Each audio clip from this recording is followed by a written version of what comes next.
lower back pain, diastasis recti, leakage, pain during sex, postpartum, so many reasons why women visit you. I think these are just some of the few reasons we will seek help from a professional pelvic floor therapist. Is that correct? Yes, absolutely. Yeah. Please, Dr. Gerges, I am here today with Dr. Gerges, and she's going to explain to us all these reasons why, I guess mostly women, will be seeing you and seeking your help. So please, would you introduce yourself and tell us exactly what you do? I'm Dr. Gerges. I'm a pelvic floor physical therapist. I'm the founder of Rise Above Physical Therapy here in Wyckoff, New Jersey. I help women every day to conquer those same things that you have talked about and to really start to find the relief. And I look at the body a little bit differently. I look at it from the perspective of, okay, what's going on with the pelvis and then what's going on above that. And so all of my assessments are full body assessments. So from neck all the way down to the toes, because the individual is connected as a whole person. And so that really yields a lot of results for my patients, and they're able to get rid of urinary leakage, low back pain for good, hip pain, diastasis. They're able to really manage that cap, get back their flat abs, which sometimes they think are not possible to get back, but they definitely can be possible with the proper treatment. So, yeah. Very nice. I think also some women feel like after having babies, speaking of postpartum, right? Their body's supposed to change, or they're supposed to suffer, they're supposed to, life is not the same. But I think that's kind of a stigma, really, more than, right, a fact. Yeah, absolutely. I mean, mom is so busy taking care of baby and not really attending to her own needs, or not knowing that there is help out there. And that's one of the biggest reasons that I see patients get upset after they find out about pelvic floor PT, that it's a thing, and that it can really help, that it's not just them, that pain with intercourse after having a baby is not normal, that urinary leakage and having to cross your legs for a long time is not normal, tailbone pain, all of the other, there's a lot of aspects that come postpartum because of how much the body changes. And so we're not looking just at how she birthed, but we're looking at, well, what happened in those 9 months? How much did the body shift? What was she doing during her pregnancy? What does she want to get back to? So a lot of women feel like, okay, I can never go back to CrossFit, or I can never go back to running or dancing or doing any high level activity because I'm going to experience leakage, or I'm going to experience pressure from a possible prolapse. And that is really sad to hear, and sad to hear that they feel like they're the only ones, or this is over. It's over. That part of my life is done now, and it's really not. It's your body has changed, but you can be stronger than you were before. Why we don't hear this from our gynecologists? Why we don't see or hear more women talk about it freely? Why isn't this part of your postpartum, or just your normal sort of like, get a massage, maybe go get checked by your pelvic floor PT? Why is it so taboo?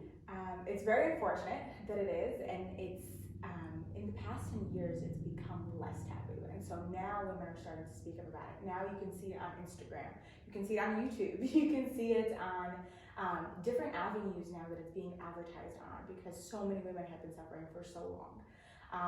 The reason OBGYNs and midwives don't discuss it as much is because they are looking at a different aspect of the pelvic floor, and sometimes pelvic floor physical therapist examination and OBGYN's examination will get clumped together, but they're very different examinations. So when I look at someone's pelvis, so let's say I have a pelvis here, so if I'm looking at someone's pelvis, I'm looking at everything in red, which is all of the muscles that underlay the pelvic floor.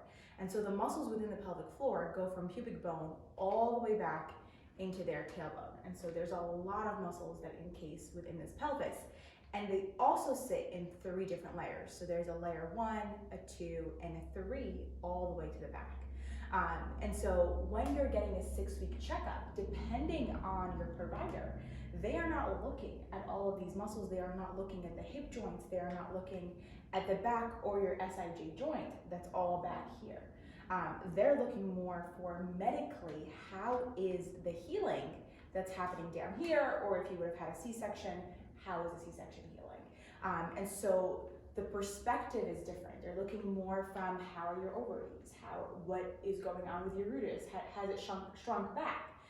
And so those are all organ specific, where I look more at musculoskeletal, I look at your nervous system, I look at your joints, your nerves within the pelvic floor, and I also look at if someone developed scar tissue. Most scar tissue is developed right down in here because this is the most common area of tearing. And so what I'll look at is, okay, is the scar tissue movable?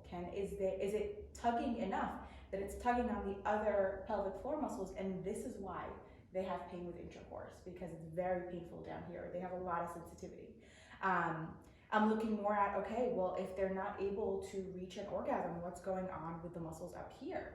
And seeing that will allow me to help the patient to reach their goal, to really see what's going on with the pelvic floor. What should we expect in the first examination? Because that was a little bit like, I did not expect to be checked up from everywhere, but it makes sense. You're obviously a professional, you're a doctor, Yeah. so you are, it's so weird for women to get the manual examination vaginal from the rectum, but that really helps you assess, right, your patient's, how is the patient doing? Yeah, and what you want to look at it as, I'm just assessing muscles, just like any other muscle. So yes, there is an internal component to pelvic floor examinations, but it's also the patient's comfort. And so if I see that someone has a lot of tenderness out here, or already they're telling me their symptoms, I already know they have a heightened nervous system.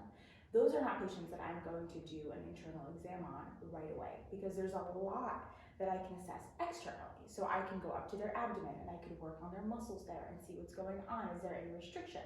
I can assess the pelvic floor just from part of their hips, or just from the glute muscles back here. So there's a lot that can be assessed externally, but there is definitely an internal component, and it gives insight into what's going on with the body. And so even if they've had a C-section, the pelvic floor was affected because of the 9 months that they carried that baby. And this is for someone who's postpartum. But there's also women that come to pelvic floor PT who's never had children, or their intent is to have children. And so they're trying to conceive, and maybe they're having pain with intercourse, or conception's taking a little bit longer, and so they're looking more for fertility treatment. And so in that case, then I'm looking, I really need to know what's going on there. Are the muscles relaxed enough? Are the muscles too tight? Think of it as like your bicep, right? So if my bicep is very, very tight, I'm not going to be able to get any muscle strength from my bicep. What I need to do is I need to start relaxing that muscle first, and then I can load it back on. Same thing with the pelvic floor muscles, same thing with the rest of the muscles. So. Why do some women, like I would consider someone who exercises and dance a lot, Yeah. but I had all these issues, right? So how is it possible that some women would have a lot of postpartum issues, and some women just get very lucky, they bounce back, nothing hurts? I mean, how do you explain that? There is no bouncing back. Oh, okay. So there's really stuff that Yeah. we're not seeing, we're not Exactly. feeling yet. Yeah, or it's not being discussed. Okay. But most women, to a certain extent, there is something definitely going on postpartum. Again, look at just all of the changes. Just if you look at their posture, their rib cage is going to be elevated because of where that baby's growing, and there needs to be a lot of work just to bring that rib cage back down, and then that'll put their spine in better alignment. And so just that in itself is a huge change postpartum. I think the bounce back that comes in is more from media. Okay. Right? And we always want to present ourselves in the best light possible, and so that's where that comes from, and it actually puts a lot of stress on women, right? Because there's this concept of why me? Why my body failed me? And I am very active. I exercised throughout my pregnancy. I did everything I was supposed to do that I knew to do. And so it can be very frustrating postpartum. But the biggest thing with it is it's not a 6 week and then you're back to normal. And there is this stigma and this concept, right? That it's 6 weeks and then I'm gonna be back. I'm gonna be back to work. 12 weeks I'll be back to work. And then life goes on. And it's not. It takes actually 6 to 8 months to sometimes a year for women to go back to the way they were pre-baby. And definitely with a lot of rehab, they can get there faster. But that's the actual timeline. It's not 6 weeks.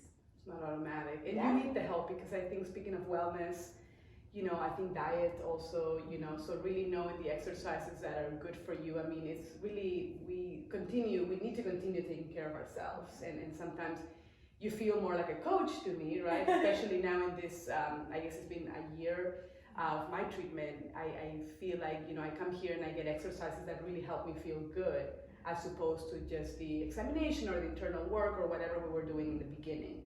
So how do women can go about finding a great doctor if they're not lucky enough to be here in Northern Jersey and meet with you in person?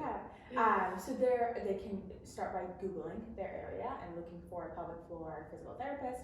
There's also pelvicrehab.com where they could go on, and it will list the therapists that are within their area. They're more than welcome to call for a free consult here. That's where great. I'll be able to guide them. Yeah, you got that. You get a free consult if you watch this interview. That's amazing. To really discuss what's going on, and let's create a plan from there. No matter what state they're in, we could really discuss over the phone or virtually to meet them. And then the other thing is really knowing what's the reasoning. And so every single provider, no matter who they are, should be able to provide you a reason. Today, I'm doing internal because I want to get to this goal, and this is how we're going to get to your goal. Mm-hmm. And that's always how the treatment should be formed, around getting to your goals and also getting how I'm going to get you there. So each step.